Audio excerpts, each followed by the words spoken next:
Dear students, soft skills में एक skill जिसकी हमने कहा बहुत इंपॉर्टेंस है वो टाइम मैनेजमेंट है। और टाइम मैनेजमेंट से रिलेटेड क्या चीज़ें हैं? दो चीज़ें हैं, एक पंक्चुअलिटी, दूसरा ऑर्गेनाइजेशन। ये दोनों, पंक्चुअलिटी और ऑर्गेनाइजेशन, ऐसी इंपॉर्टेंट, ऐसी वाइटल सॉफ्ट स्किल्स हैं कि अगर ये आप लैक करते हैं ना, तो फिर आप एक अच्छे फ्रीलांसर कभी भी नहीं बन सकते।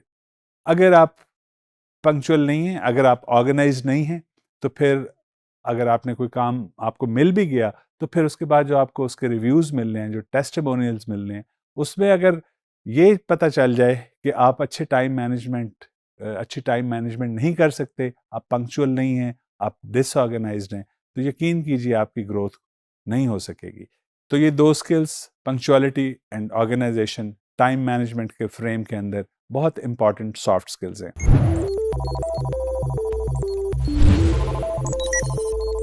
तो आइए देखते हैं कि कैसे ये दोनों स्किल्स, इनका ध्यान आपने कैसे रखना है अपनी फ्रीलांसिंग लाइफ के अंदर। कैसे अपने काम को बढ़ोतरी देने के लिए वो कौन सी टिप्स हैं जो आपको पंक्चुअल और ऑर्गेनाइज बना सकती हैं, उनको देखते हैं। सबसे पहले है हमारे पास बिल्ड ट्रस्ट। यानी if you are punctual and you're organized, only then you are going to have trust of your client. तो पंक्चुअलिटी, आपने शुरू में जो पंक्चुअलिटी कम्युनिकेशन के दौरान होनी है, आपकी मीटिंग्स होंगी, 2 3 4 चैट्स हो सकती हैं हों, अगर आपने टाइम दिया है उस पर पंक्चुअल रहिए। आपने उसके लिए वेल ऑर्गेनाइज्ड होकर, जैसे जो चीज़ें आपको पहले सिखाई जा चुकी हैं उस तरह पार्टिसिपेट करेंगे, तो आपके क्लाइंट पे अच्छा इंप्रेशन पड़ेगा और फिर there are good chances that you are going to get the job and get it done properly. Then only take on work you can handle. उतना काम लीजिए जितना आप हैंडल कर सकते हैं, तभी आप उसको अच्छा ऑर्गेनाइज भी कर सकेंगे और पंक्चुअल भी रह सकेंगे। अपनी औकात से, अपनी हद से बढ़ के काम को ले लेंगे ना, तो फिर ना काम होगा और ना ही आपको अच्छे मज़ीद उसमें कोई ग्रोथ आ सकेगी। और वो एसोसिएटेड है किससे? टाइम मैनेजमेंट के साथ, पंक्चुअलिटी और ऑर्गेनाइजेशन के साथ। बहुत ज़्यादा काम लेने से आपको टाइम भी ज़्यादा चाहिए होगा और फिर आप उस टाइम फ्रेम को काबू में नहीं रख सकेंगे और परेशानी का शिकार होंगे। सो पंक्चुअलिटी रिटेन करने के लिए, अच्छी ऑर्गेनाइजेशन रिटेन करने के लिए, take only that much work which you can handle. Then be upfront about obstacles. किसकी ज़िंदगी में ऑब्स्टिकल्स नहीं आते, हैजर्ड्स नहीं आते? किसी कोई मुसीबत या परेशानी बता के नहीं आती। आपने सुना होगा ना, ये बात सुनी हुई है आपने। सिमिलरली प्रैक्टिकल लाइफ के अंदर आप सुबह ऑफिस जा रहे हैं, खुदा ना खास्ता एक्सीडेंट हो गया, जो ऑफिस का सारा काम था बीच में रह गया। सिमिलरली आप घर में बैठ के भी फ्रीलांसिंग कर रहे हैं, कई इश्यूज आ सकते हैं कि मसलन आपके एरिया की लाइन ब्रेक होगी और इंटरनेट नहीं मिल रहा, आप कहाँ जाके करेंगे काम? या पावर सप्लाई के लिए आपका जनरेट वो क्या होता है, ट्रांसफार्मर उड़ गया और आप 8 घंटे काम नहीं कर सके और आपने 10 घंटे बाद कोई चीज़ देनी थी।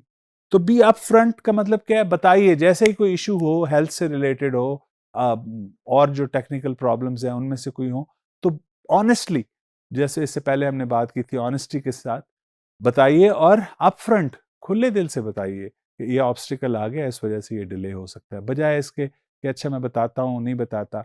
आपकी पंक्चुअलिटी ज़ाहिर है उससे उस पर असर पड़ना है, तो उसको एक्सेप्ट करते हुए पहले से इन्फॉर्म कर देंगे, तो इतनी कंसिडरेट होते हैं, इतने दिल वाले होते हैं क्लाइंट्स के, वो आपको गुंजाइश दें कि आप अपनी थोड़ी सी स्ट्रेच कर लें टाइम लाइन वगैरह। Then exercise proper time management. Proper time management कैसे होगी? जब आपको पता होगा, अंदाज़ा होगा कि ये मैंने काम करना है तो कितनी देर में करना है और इस काम पे मुझे कितना टाइम रिक्वायर्ड है और इसमें कितनी लेबर इन्वॉल्व है, कितना उसमें एफर्ट इन्वॉल्व है। एफर्ट के मुताबिक अगर ज़्यादा फोकस वाला काम कर रहे होंगे, 2 घंटे काम करेंगे तो आप टायर्ड होंगे, बजाय उसके कम एफर्ट वाला 4 घंटे काम कर लेंगे तो आप उतने स्ट्रेस्ड नहीं होंगे। इन सारी चीज़ों को ध्यान में रखते हुए जब आप अपनी टाइमलाइन बनाते हैं, तो फिर there are good chances that you are not going to be a victim of mismanagement of time. And it is also important that you give yourself some buffer time, या जैसे मैंने कहा पहले कि एक्स्ट्रा टाइम, कुशन दीजिए अपने आप को कि 8 दिन में काम हो सकता है, आप 10 दिन ले लीजिए, 11 दिन ले लीजिए, पहले से एक अपने पास रखिए ऐसी, इस सूरत में कि कोई ऑब्स्टिकल आए तो आप उसको ओवरकम कर सकें, पंक्चुअलिटी आपकी अफेक्ट ना हो। And then plan ahead. Planning ahead means knowing कि अब क्या होने वाला है, हफ्ते बाद ईद आ रही है, 15 दिन के बाद शब बारात की छुट्टी होगी, फिर जनाब जो ऑयल टैंकर्स वाले हैं उन्होंने स्ट्राइक अनाउंस की हुई है अगले महीने में, तो ये नहीं आ सकेगा, वो नहीं हो सकेगा। तो plan ahead and accordingly give a time table so that your punctuality and your organization of work is not affected. Overestimate how much a task will take a bit.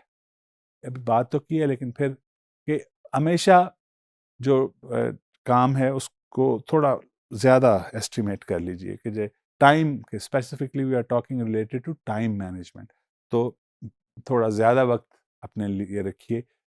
आपको रेस्ट भी चाहिए, चाहिए ना, आपको ब्रेक भी चाहिए, आपको you need time to give to your family also, तो उसको भी दिमाग में रखिए। ये नहीं कि 8 घंटे में कर लूँगा तो आप 8 घंटे अपनी बस सर तोड़ कोशिश करके उसको कर लें, नहीं भाई। आप, you are not a machine, you are a human being, your first priority is your health, ठीक है, योर फैमिली, तो you should also consider that and give yourself a little extra time for whatever commitment that you make in order to remain punctual.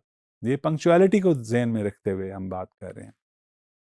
And then take breaks, ठीक है, जैसे machine fit है तो काम fit है, इसी तरह इंसान की मशीन भी फिट है तो इंसान भी फिट है। So you take breaks in order to build up your energy and return to your work with a vigorous energy level.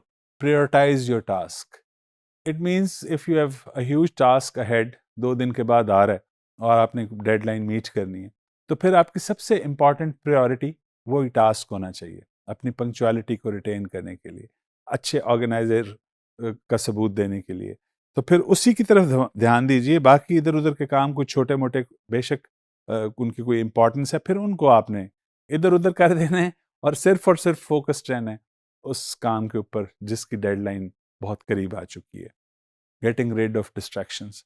Distraction, कभी कभी बंदा काम करते करते खुद भी चाहता है 1-2 घंटे के बाद मोबाइल निकाल के देखने लग पड़े, और डिस्ट्रैक्शन बाहर से भी, एक्सटर्नल इंटरनल दोनों किस्म की होती हैं। एक्सटर्नल वो हैं कि किसी की नॉइज़ आ गई, या आप ऐसी जगह पे बैठे हैं, टेलीविज़न की मसलसल आवाज़ आ रही है और आप डिस्ट्रैक्ट हो रहे हैं, या समटाइम्स गर्मी का मौसम हो तो वो कूलर चल रहा होता है, उसकी भी भां मसलसल आवाज़ आ रही होती है जो परेशान करती है। तो ऐसी तमाम डिस्ट्रैक्शन से आपको बचना है।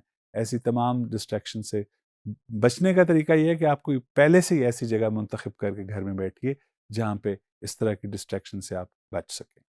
डियर स्टूडेंट्स, इन चीज़ों को अगर आप ध्यान में रखेंगे तो ये सारी, जैसे मैंने कहा कि important, one of the most important soft skill time management के अंदर आती है पंक्चुअलिटी और ऑर्गेनाइजेशन.